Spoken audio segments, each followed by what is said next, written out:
Welcome to Fridays with a Forester. This is April 12th, 2024.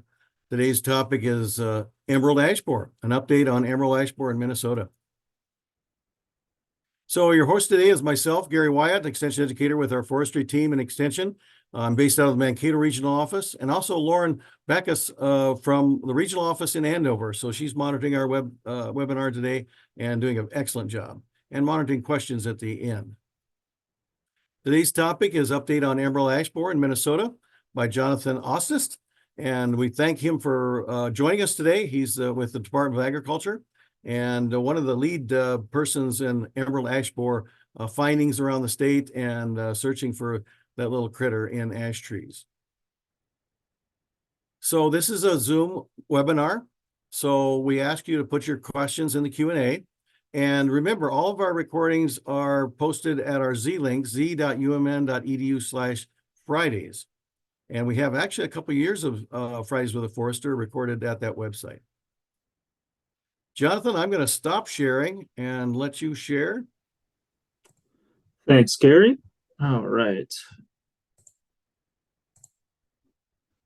Wonderful. Well, thanks for the introduction and the invite to come speak with you at your Fridays with the Forester session. I'm going to give an overall just general update on emerald ash borer in Minnesota. So once again, I'm Jonathan Ossis with the Minnesota Department of Agriculture. I work in the Plant Protection Division. I'm the Emerald Ash Borer Technical Assistance Coordinator. And so basically in charge of tracking the spread of emerald ash borer throughout the state of Minnesota. And oftentimes, when it's found in a new community, I might be the first point of contact when it's identified.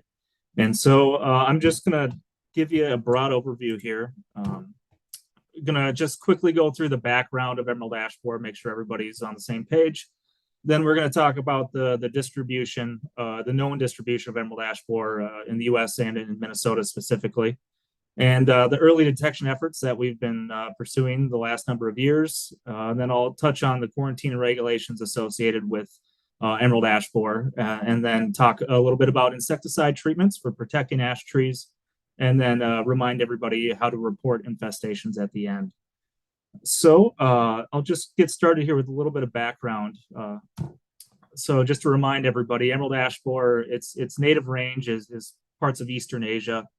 So it's co-evolved with Manchurian ash in parts of China, Mongolia, Russian Far East, North and South Korea, Japan, and Taiwan, in those locations. And it's thought that it arrived in North America sometime in the early to mid 90s. So the working theory is that it was brought over via solid wood packaging material into the ports of Detroit, Michigan, and Windsor, Ontario. And then it went undetected for probably about a decade. So it wasn't until 2002 that emerald ash borer was first actually officially identified in that area. And so at that point, there were thousands of dead and dying ash trees throughout that area, and lots of infested ash nursery stock and firewood moved out of that area, kind of kicking off that rapid spread of the insect throughout North America. So where we find ourselves currently at this point is that there's 38 states and 5 Canadian provinces that have known infestations of emerald ash borer. And it was in 2009 when emerald ash borer was first detected in Minnesota in the South St. Anthony Park neighborhood of St. Paul.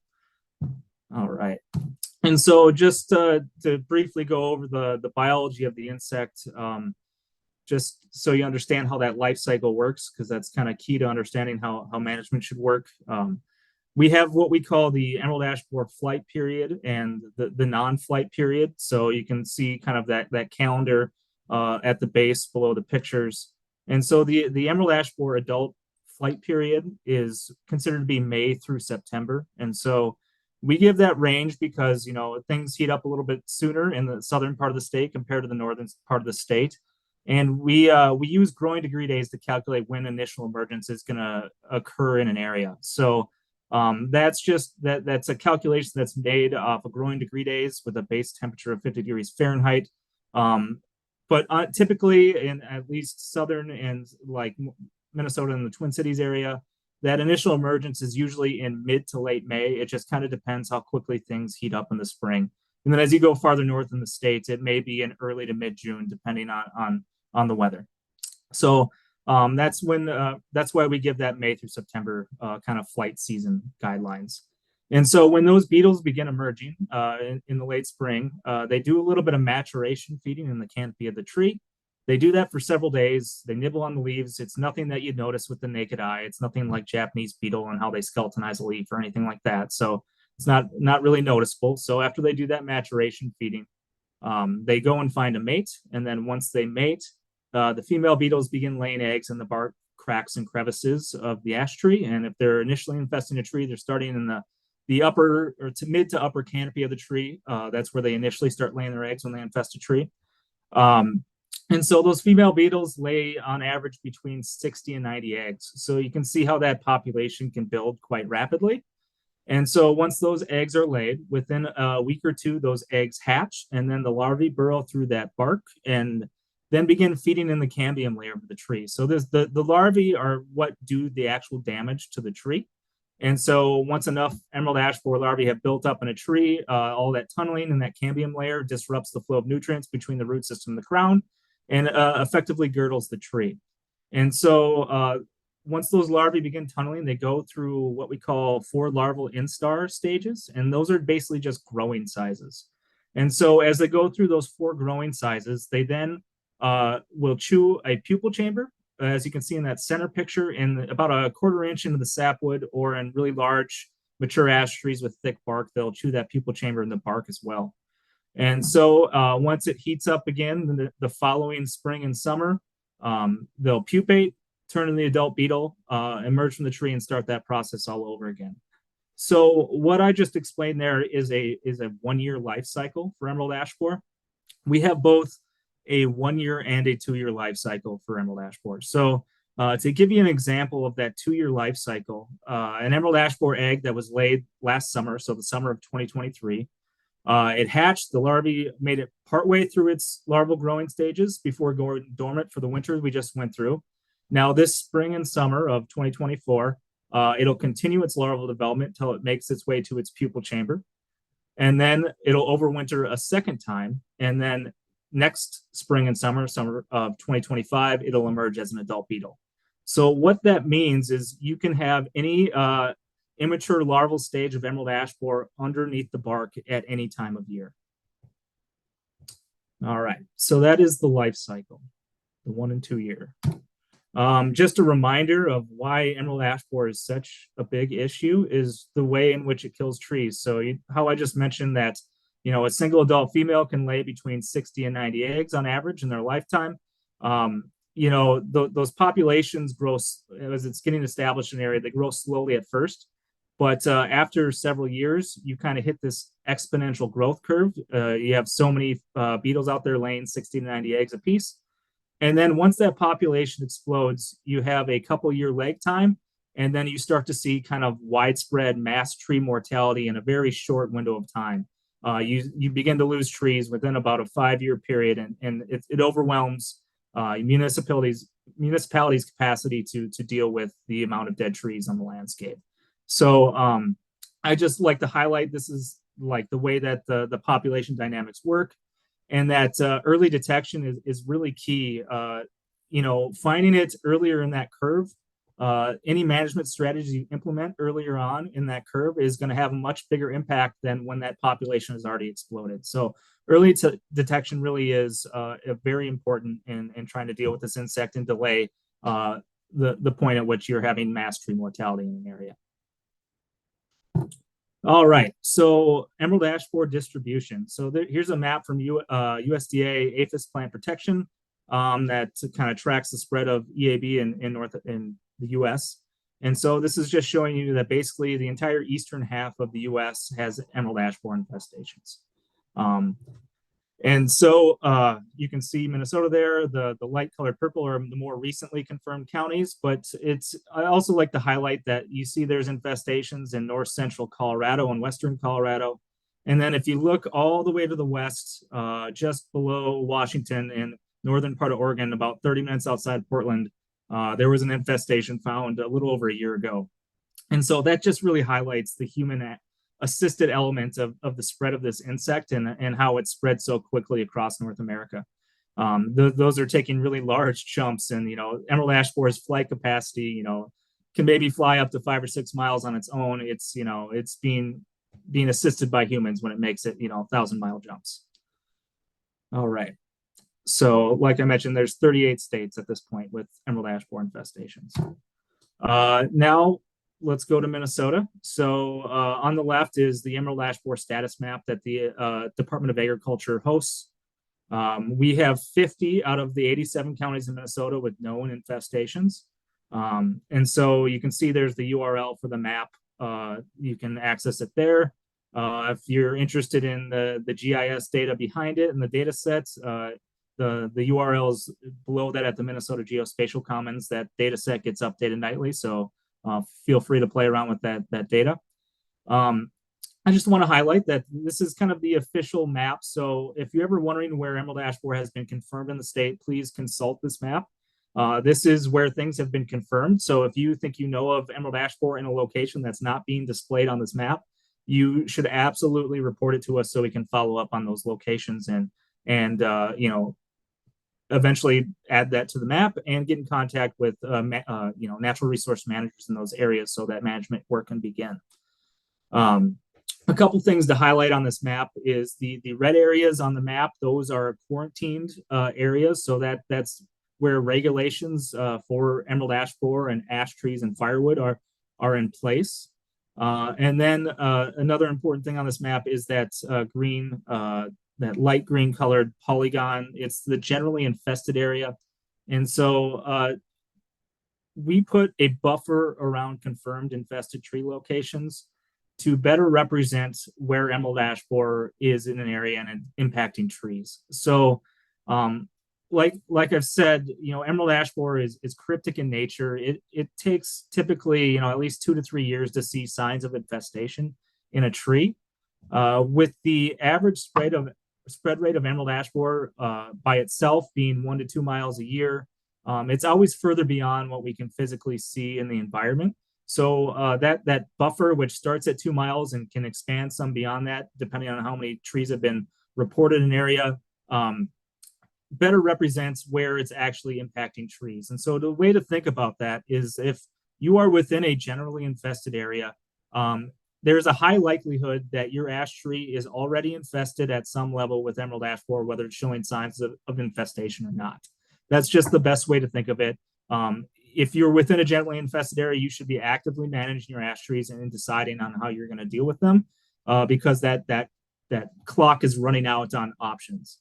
And besides that, once you're within 10 to 15 miles of that generally infested area, that's when you want to think about treating your ash trees if you want to protect individual trees with insecticides. So once you're within 10 to 15 miles of that generally infested area, you should start considering those options. If you're within the generally infested area, there's a good chance emerald ash borer is already impacting your trees. So that's just a kind of a good way to think about this with that information displayed on the map. I also like to highlight the DNR's rapid assessment of the ash resource in Minnesota. So they took this in 2010. So these numbers have obviously changed a little bit since then, now that we're 14 years out from that. But it kind of highlights where that major ash resource is and compared to where emerald ash borer is known to be. And so the DNR is actually working on a new rapid assessment that will hopefully be coming out sometime in the next year. But just to show you the matchup side to side, you can see that, the bulk of our, ash forest resources in north central and northeastern Minnesota. A lot of that still remains to be untouched by emerald ash borer. And then you look in the western part of the state, and a lot of the communities within western Minnesota heavily rely on ash as part of their community forest. So you're looking at, many communities with anywhere 40 to 60% being ash. So, 1 out of every 2 trees planted in those communities being ash. That's a huge component of their forest. Minnesota has either the fortune or unfortunate, that depends which way you look at it, that we have the largest amount of ash in the country. So we have about 1.1 billion ash trees, and a lot of that is in the black ash forest in northern Minnesota. And then besides that, with community forest trees, that's typically around 20% or 1 out of every 5 trees is ash tree. And like I mentioned, as you get into other communities in more western parts of the state, that goes to typically around 1 out of every 2 trees. So it's going to have a major impact on Minnesota, and already is. All right. So, what is the Department of Agriculture doing to increase early detection? Well, we are working on a grant that's called the Protect Community Forest by Managing Ash for EAB grant. And so we have funding through the Environment and Natural Resources Trust Fund and the U.S. Forest Service that provides technical assistance to communities. It provides funding so it can hold early detection and management workshops and trainings. I usually hold those in March. That's open to a wider audience. I try to pick different locations around the state with more recent emerald ash borer finds. So this year I held them in Brainerd, Moorhead, and in Jordan, Minnesota. And so those are usually 1 hour sessions that I hold on multiple days, and gives people a chance to see standing infested trees and ask questions. We assess the infestation severity when emerald ash borer is found in a new location. So we do kind of a delimit survey to really figure out how far along things are and how long emerald ash borer has been impacting trees in that area. And then we monitor for emerald ash borer on the leading edge of infestation. So that's what I'm going to go over here real quick, is talking about the work we've done the last 2 winters, where we've really been proactively surveying on that leading edge of infestation along high-risk corridors. So as part of this grant, we're going to communities, typically within 25 miles of that generally infested area, and then along kind of these major, travel corridors. So along major highways, rail lines, and then like high use recreation areas. And so that's where we focused our early detection efforts, knowing that people may be moving potentially infested wood to those areas. And so we track the time and number of trees that we look at when we go through a community.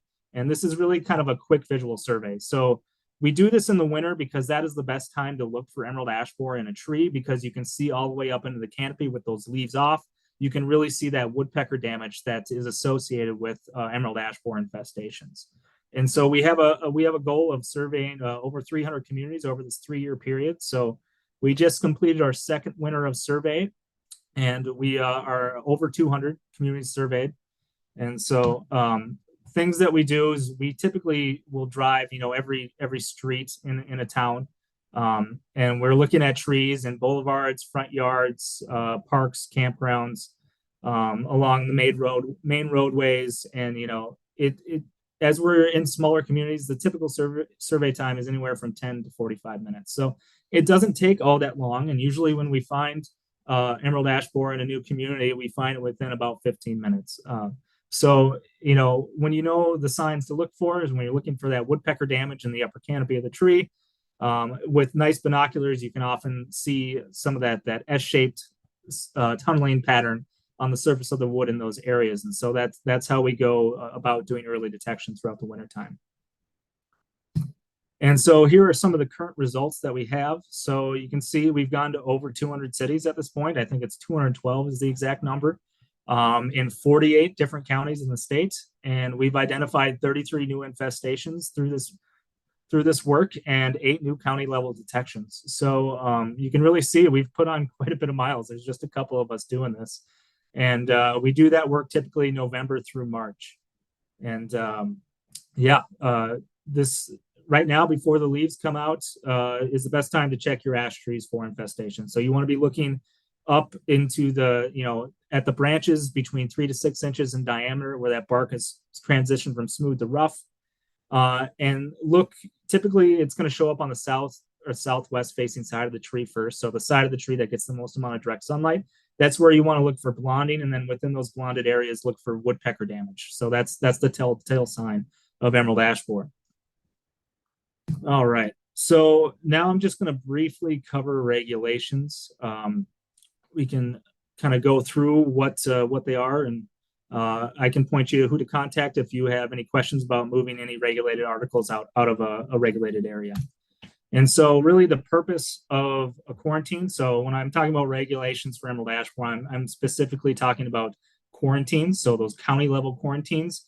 And the point of that is to reduce the spread of the pest through human assisted movement. So it's restricting, the materials that these pests could be moved in while still facilitating trade in the businesses that rely on moving some of this material. And in Minnesota, we have an internal quarantine and we have an external quarantine. So that's that internal quarantine that restricts the movement of those regulated articles from quarantine counties to non-quarantine counties. So you can't move stuff out of that red area to the non-red area. And then we have an external quarantine, which restricts the movement of those articles from out of state. So from our neighboring states or from Canada, that stuff cannot be brought in. So we're trying to protect it in both avenues. And so what's regulated? So the regulated articles are any ash material, any emerald ash borer life stage, mulch, and all hardwood firewood. And so it's all hardwood firewood because the average person cannot tell what species is in a cut pile of firewood. So, and that's firewood is anything cut to 4-foot lengths or less. And so all of that cannot be moved from a quarantine area to a non-quarantine area. Just to highlight this a little bit more clearly, here's kind of just a map showing how movement works. You can move freely. So those green arrows, you can move freely in those non-quarantine areas. You can move any of those items, ash or firewood or mulch, freely in those non-quarantine areas. Within the quarantine area, you can move freely in other adjacent quarantine areas, any of those items. Then there's the yellow, so you can transit the quarantine. So if you're going from a non-quarantine area to another non-quarantine area, but you have to go through an area that's quarantined, you're allowed to do so as long as you don't make any overnight stops. So it's just you can transit through that with that material. And the red means stop. So you can't bring anything from out of state into the state. You can't go from a quarantine area to a non-quarantine area. And once you bring stuff from a non-quarantine area into a quarantine area, it is then regulated. So it then cannot be moved back out. That's in general how movement of the regulated articles work. And so just to highlight more, the definition of firewood, like I mentioned, it's wood cut to lengths of 4 feet or less, whether it's split or not, whether it's for commercial or private use, and it's all hardwood species. And so on top of that, just more do's and don'ts. Firewood cannot enter from Canada or other states, so that's that exterior quarantine. It cannot leave the emerald ash borer quarantine or the spongy moth quarantine, which is another forest pest that's taken a hold in Lake and Cook counties in the far northeastern part of the state. And then firewood can move around inside of the pest quarantine. It can move around outside of the pest quarantine, or it can move freely throughout the entire state if it's certified safe to move. So there are a number of firewood producers throughout the state that have their firewood heat treated, and it's certified by the MDA. So what that means is that heat treatment has made it to a certain temperature for a certain amount of time to ensure that any pests or organism within that wood has been killed. And so if you see that shield on a firewood bundle, that is can move freely throughout the state and into places like state parks. And so the quarantine restrictions don't apply once that's certified. And oftentimes you'll see that those wood bundles at big box stores or gas stations and places like that. And so those are free to move. And lastly, if you have questions or need to move wood out, regulated articles out of the quarantine, please contact my colleague, Danielle DeVito. She's the regulatory specialist that deals with emerald ash borer regulations, and she'd be happy to work with you to facilitate whatever you need to do. So if you need to move one of those regulated items out of the quarantine, you will get a compliance agreement with the Department of Agriculture, which basically lays out a plan for how you would ensure that you're not accidentally moving emerald ash borer to a new location. So that's the quarantine.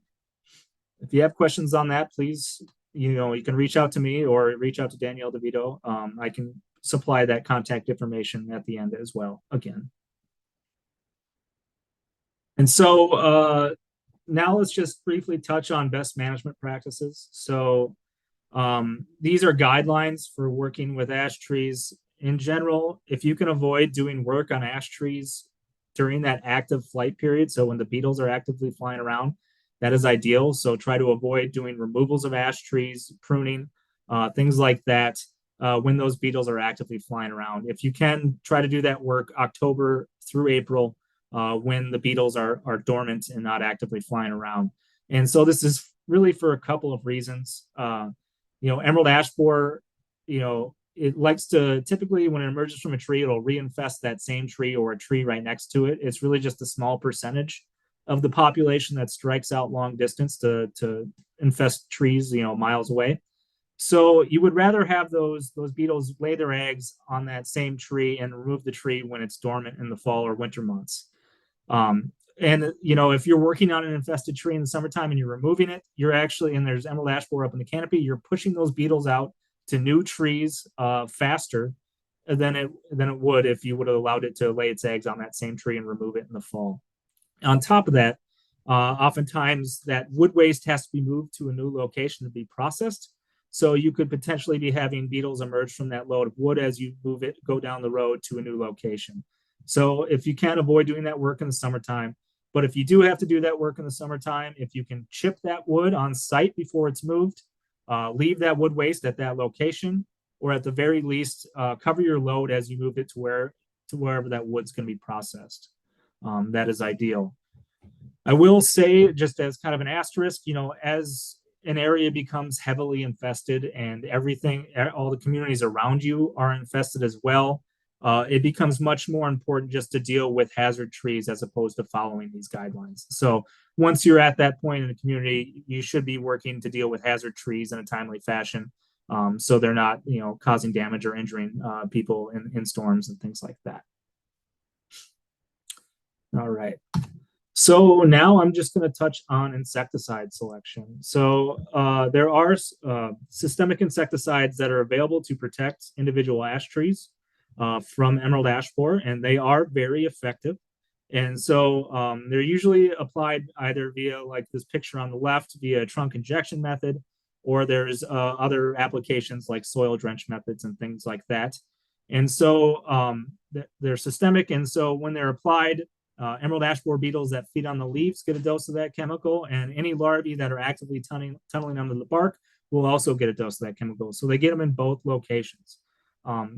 They are very effective, and so as long as they're applied properly on a healthy enough tree, they will protect your tree from emerald ash borer. And so they can be applied preventatively to keep your tree from becoming infested with emerald ash borer, or they can be applied therapeutically, so after a tree is lightly infested.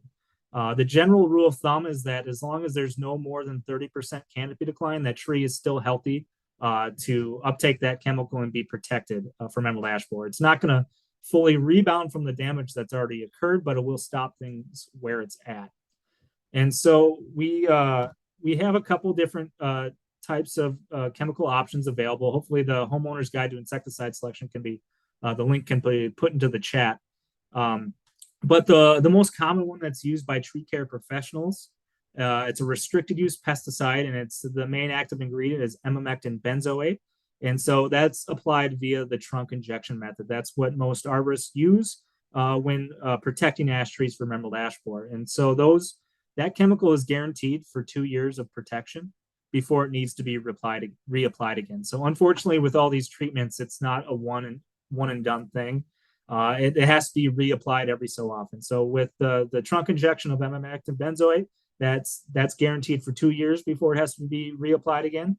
And then the common soil drenches that homeowners can buy themselves typically need to be reapplied every single year. And so it's just some important things to note that, if you have a large mature tree that you want to protect, we really suggest having it professionally treated. That way you have an arborist assess the health of the tree to make sure it's healthy enough to be treated and apply the insecticide properly. Some of the chemical soil drenches available to the average homeowner, you really have to make sure you read the label that it's rated for the size tree you're trying to treat, and make sure to measure your tree at home to make sure you know what size tree you're needing to treat. So,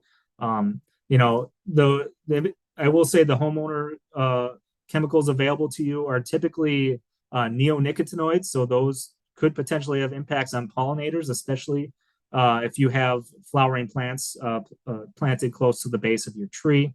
And there's also per acre use limits, which you don't have some of those things associated with the trunk injection method with the chemical emamectin benzoate. So once again, if you have a large mature tree that you want to save, we really suggest having a professional treat it. And just to kind of give you an example of that condition. So on average, you can go up to 30% canopy decline. And so this kind of shows you that those different stages. So that tree on the left is a great candidate for treatment. The tree in the middle is still treatable, even though it is starting to decline some. You can stop that where it's at, and it's still healthy enough to be treated. But once you get into that condition, and the tree on the right, it's too far along, and where treatment is not a viable option at that point, and it will come down to removals. And so some things to think about when you're deciding whether to remove or treat a tree is, how close is emerald ash borer known to be? Is it in your community? Are you 10 to 15 miles from a known infestation, or are you a couple counties away? Those are all things that you got to take into account on when to start treating. How healthy are the trees that you have that you're dealing with? Are they in good condition? Are they located in a good location that are worth keeping around? And then, like, how large is the tree? So is it a large mature tree that's giving you a lot of benefits, or is it a smaller tree that would be easy to cut down and replace and get something back to that size more quickly? And then how many trees do you have to deal with? So what we see across Minnesota is that it's typically, around $10 a diameter inch to have a tree professionally treated. That cost varies some depending on how many people are providing those services in the area. So areas of the metro that can maybe as low as $6 a diameter inch to treat a tree, but on average throughout the state it's around $10 a diameter inch. And it really depends on your situation. So if you have a nice large mature tree giving you lots of benefits in your yard, it would take 30 to 40 years to get another tree back that size. You could keep that tree protected for at least 15 years before you'd probably reach that removal cost. And, other things to consider is that ash trees dry out and fall apart very quickly and become hazardous. So you don't want to be waiting until your tree is completely dead to deal with it, especially if it's located in your yard, like next to your house in your backyard, where you'd potentially need to bring in larger equipment to do the removals.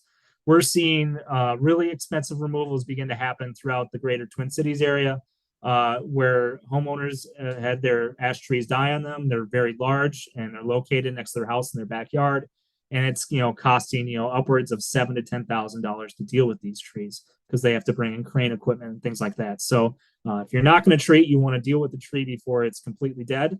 It's much safer to do it that way, and it'll likely save you some money. But treatment is a very viable option depending on the situation and the individual tree. And as for communities that are managing this, treatment is a great tool in the toolkit to help maintain canopy in your community, and also be more in control of the rate at which you actually have to remove trees. And so if you're maybe not treating the trees for their lifetime, but you may be doing several rounds of treatment to protect them so that you can more control the timetable at which you remove and replace trees and get other trees growing back to a size where they're giving off more benefits. So those are all things to consider when you're thinking about removals or treatments. All right. And so lastly, before we go to all the questions, is just reminding you of how to report things. So there's a couple different ways to report potential infestations. Please, take pictures, be detailed in your notes and your location. So a specific address or GPS coordinates if you have them. If you actually have the insect, please capture it and put it in a baggie and throw it in the freezer. Anything you can do that to help us, more accurately figure out what's going on. And please take pictures of the damage that you're seeing. So for like emerald ash borer, like the woodpecker damage that you're seeing, or the insect tunneling patterns that you find, things like that.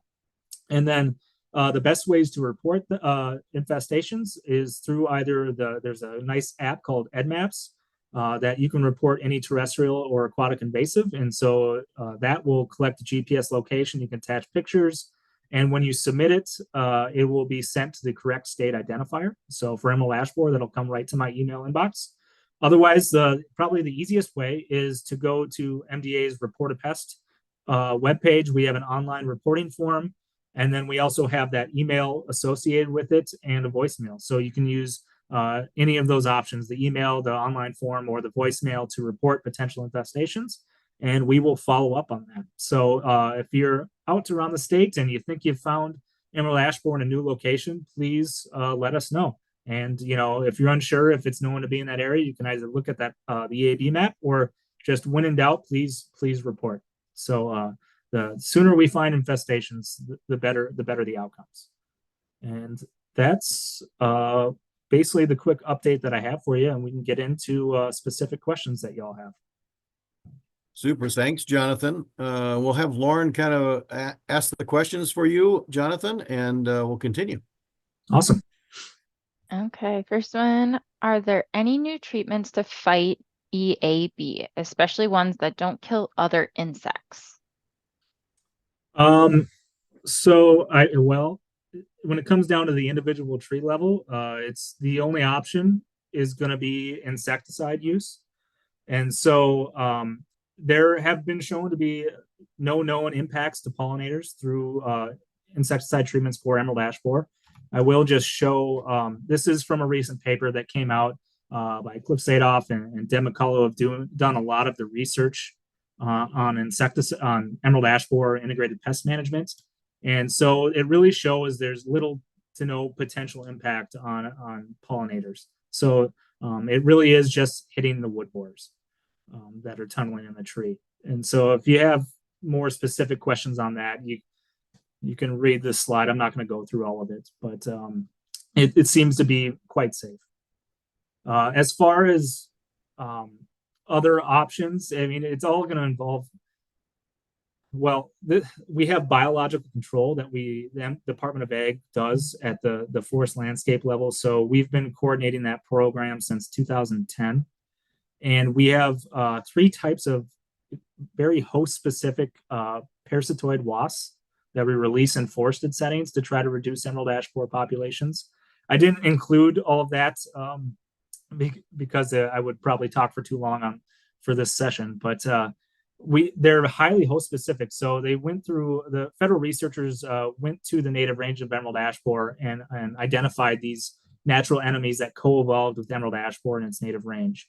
And so there's 2 larval parasitoids and 1 egg parasitoid. They're all very small. They range from about 1 millimeter to 5 millimeters big, and they specifically attack emerald ash borer. And so through all the host specificity testing before they're allowed to be released, they require emerald ash borer to complete their life cycle. And so we do have those established in southeastern Minnesota, the Twin Cities area, and in Duluth. And now there's ongoing studies on parasitoid persistence and whether they're going to be able to build to high enough levels to keep, ash in the natural system in the long term and allow them to regenerate. The gist of this is that it's a long-term play, and that's where the federal government has put their resources at this point. Emerald ash borer is still going to move through area and kill all the large mature ash trees. So this is really kind of, decades down the road once emerald ash borer has moved through that area, that those populations will then crash. They'll still persist in the environment, but they'll have killed all the majority of the large ash trees that haven't been treated. And so they're seeing much higher levels of parasitism in those areas after the main wave of emerald ash borer has come through. And there is some hope that they'll be able to keep a downward enough pressure on the emerald ash borer population that ash will continue to be able to regenerate in those forested ecosystems. So stay tuned. It's probably another 10 years before we have really good data on how well this is going to work. But Minnesota having a 2-year, a lot of insects in a 2-year life cycle is actually very beneficial for biocontrol because those parasitoids emerge a little bit before emerald ash borer does in the spring, and they require those late instar larvae to be present underneath the bark. So if you're in a more southern state with a 1-year life cycle, they can't access those insects to complete their life cycle. So there's some glimmers of hope that we may be able to keep ash in the forested system in the long term. And then this question is, what stage of EAB is spread in mulch? So that would be a larval stage. So mulch, it's regulated because it doesn't always get to the temperature that it's supposed to. And there's, for say emerald ash chips to guarantee that you've killed everything in it, it needs to be down to a 1 inch by 1 inch in 2 dimensions or less. And that really has to go through a tub grinder to get to that level. So any material larger than that could still potentially have an emerald ash borer, uh, uh, pre-pupa or J larva in its pupal chamber intact and could emerge from it. So that's why it's regulated. And then is there going to be any grants for homeowners? Well, that depends on where you live. So there has been some movement on that lately. Hennepin County will have applications for money available to homeowners for removals on private property. There will be financial eligibility requirements for that. The city of Minneapolis just got some money for doing that. And the DNR forestry, the urban and community forestry program, that was awarded about $25 million from the legislature last year. And so they have begun, they had their first round of grants last fall. And part of those grants, cities can apply for money that can be used for private property ash tree removals. It'll be up to the cities, if they apply for that aspect of the grant, to come up with standards and how they deliver that potential financial aid to residents for doing those removals. So currently, I know last fall, I think there was like 5 or 6 communities that applied for money to do that type of work. I don't have a list of those communities, unfortunately. You'll have to contact DNR Community Forestry Program for that list of communities. But for the majority of people, no, there isn't. There are, if you're a woodland owner, there are cost share options through DNR Forest Stewardship Program as well for doing management. But in general, for the average homeowner dealing with a tree on their property, it's up to them to deal with, unfortunately. And then do the insecticides affect the woodpeckers that are eating on the larvae? They do not. So once those larvae have been killed by the insecticide, they desiccate very quickly, and the woodpeckers will not find them to eat. So basically, the woodpeckers are tapping and looking for pitch, and they're looking for, they can tell when there's a live larva right there for food. So there's no worries about that accumulating in woodpeckers.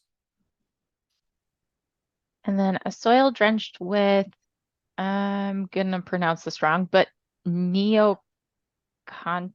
Neonicotinoids, yeah. There we go. Seems like there will be so much potential for collateral damage to the environment. Is there any effort to restrict the use of this type of treatment to professionals only? Communities can create their own rules for how they can be applied there. That's honestly beyond my pay grade for those discussions, and it's the pesticide and fertilizer management division that usually comes up with recommendations for that. But this is why we do really encourage people to have the trees professionally treated. Just because it's shown to be the most effective treatment. It's being applied properly per the label, and it's pumped directly into the tree as opposed to the potential collateral effects of doing soil drenches and things like that. And then how long can the organism continue to develop in a tree deemed dead?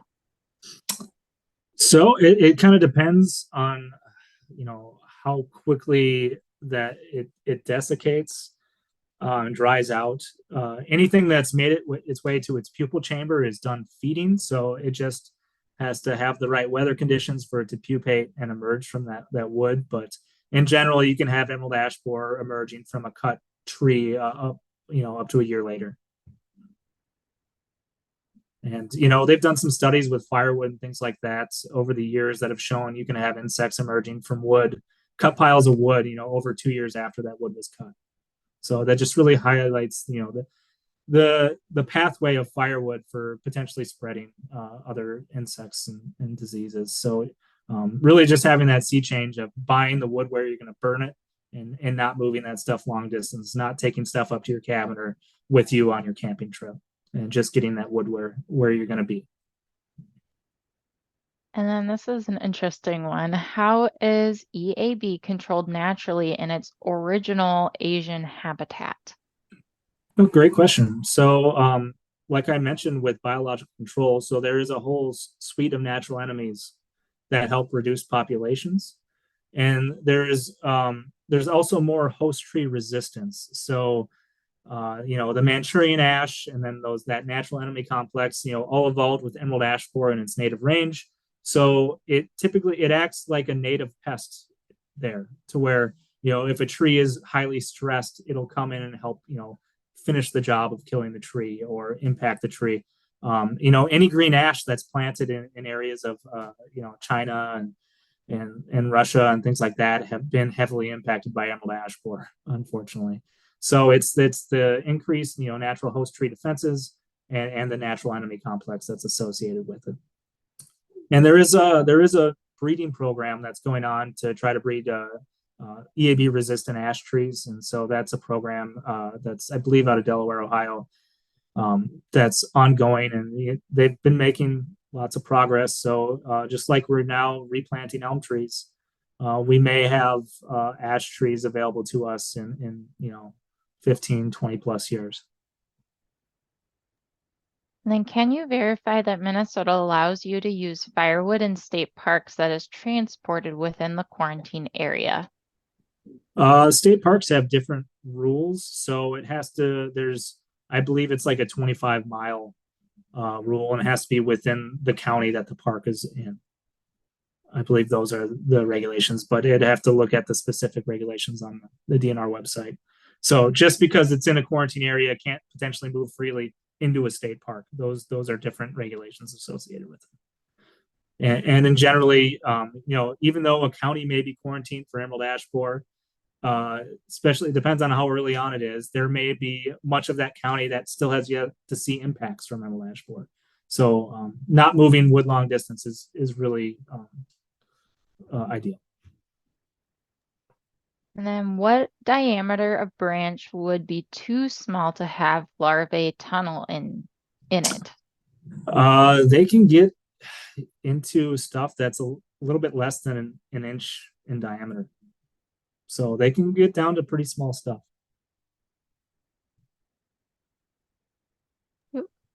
If I leave 5 foot of trunk of the large diseased tree standing, will I continue to have active infestation of EAB in the tree?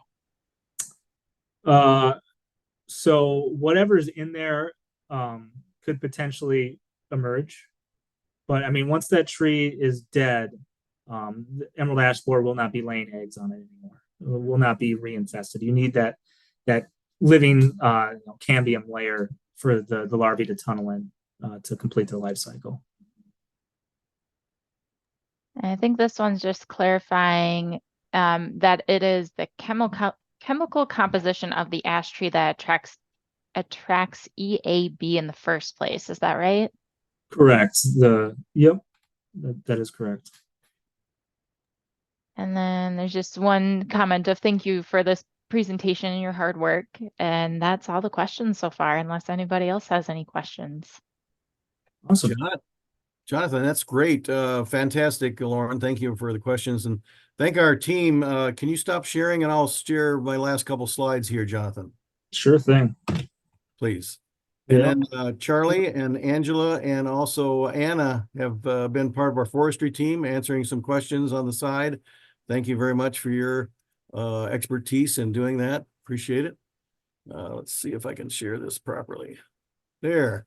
We have Jonathan's picture by the lake there. Yep, looks good. All right. There's Jonathan's email address. If you want to email him directly on some questions that maybe you didn't get to, or you want to ask him point blank with, certainly you can address that. All of our recordings on Fridays with a Forester are at a Z-link, z.umn.edu/Fridays. And we got one more training, actually, one more Fridays with a Forester, April 19th, and that'll be from the Minnesota Department of Health. Will be Minnesota ticks and mosquitoes, what to know. So be sure to tune in then. As you leave today's webinar, you'll be asked for some questions. There'll be evaluations and so forth there. And we thank you for joining us. Any other closing comments from anyone? And we'll close out. Thank you again, Jonathan. If you want to enroll in our newsletter, our forestry newsletter, My Minnesota Woods, certainly access that Z link. And again, all of our recordings of Fridays with a Forester are recorded at Friday's Z link, z.umn.edu/Fridays. Thank you for joining us today. And thank you, Jonathan, for presenting on EAB. Thanks for having me.